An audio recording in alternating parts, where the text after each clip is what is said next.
झारखंड के पूर्व मुख्यमंत्री अर्जुन मुंडा ने आज शिबू सोरेन के निधन पर गहरा शोक व्यक्त किया। इन्होंने कहा कि झारखंड के लिए एक अपूर्ण क्षति है। इन्होंने कहा कि जिस तरह से ये आंदोलन किया करते थे, उस आंदोलन की एक नई रूपरेखा तैयार होती थी। इन्होंने कहा कि शिबू सोरेन का चले जाना झारखंड के लिए एक अपूर्ण क्षति है। इन्होंने फिर बताया कि गोवा कांड के बारे में जिक्र करते हुए कहा कि झारखंड आंदोलन का पहला आंदोलन जब गोवा गोली कांड हुआ था तो जंगल जंगल पैदल पैदल चलकर किस तरह से गांव को जोड़ा जाए और किस तरह से लोगों को जोड़ा जाए, ये काम शिबू सोरेन खुद किया करते थे। और इसलिए गांव गांव में लोग आज भी दोसम गुरु कहते हैं और यही कारण है कि किसी को झारखंड में गुरु के नाम से जाने जाते हैं। अर्जुन मुंडा ने कहा कि ये मेरे लिए व्यक्तिगत क्षति भी है, क्योंकि हमारे लिए वो एक अभिभावक के तौर पर थे। उनका निधन झारखंड के लिए एक अपूर्ण क्षति है और इसकी पूर्ति नहीं की जा सकती।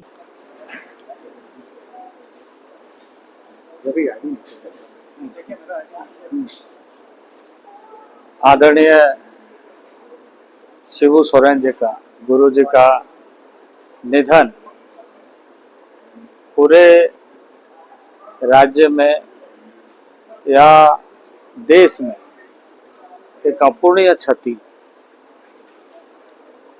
क्योंकि वो हमेशा एक संघर्ष के साथ जन चेतना का स्वर को मजबूत किया और लोगों को आंदोलित करते हुए एक मुखर तरीके से अपनी समस्याओं के प्रति जागरूक करते हुए लड़ाइयाँ लड़ी।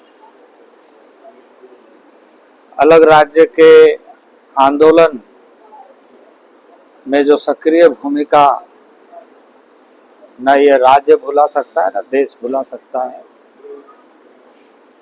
साहूकारों के खिलाफ, महाजनी के खिलाफ लड़ाई लड़ते हुए उन्होंने झारखंड आंदोलन को नेतृत्व किया और वंचित लोगों का, आदिवासियों का स्वर बनते हुए उन्होंने हमेशा लोगों की सेवा की। आज उनका निधन हम सबको मर्माहत किया है, मर्माहत करने वाला है और झारखंड को, झारखंड की जनता के लिए बहुत पीड़ादायी है। झारखंड को बड़ा नुकसान हुआ है। सर, आप तो उनके साथ आंदोलन में रहे, झारखंड आंदोलन में, तो ऐसी यादें जो गुरु जी की आपको आज भी याद अभी आएगी? ऐसे कई आंदोलनों में मैं साथ रहा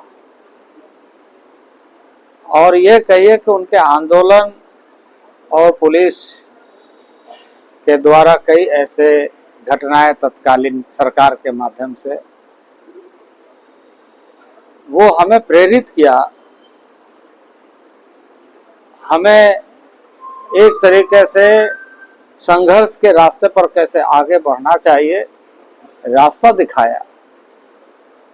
उन दिनों में हम बहुत छोटे थे, विद्यार्थी के रूप में गोवा गोली कांड हुई थी, जंगल का आंदोलन हुआ था, जंगल की गूंज दूर दूर तक पहुंच रही थी और वो जंगल का आंदोलन से प्रेरित होकर हम सब उनके नेतृत्व में जुड़े थे।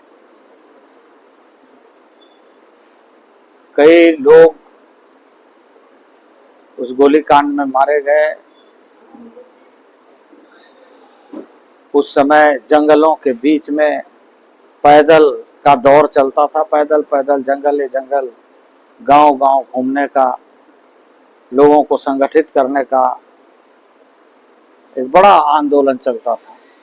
उसका नेतृत्व शिबू सोरेन जी ने किया। आज वास्तविक रूप से व्यक्तिगत क्षति भी मैं मानता हूं और इस राज्य की क्षति भी मैं मानता हूं।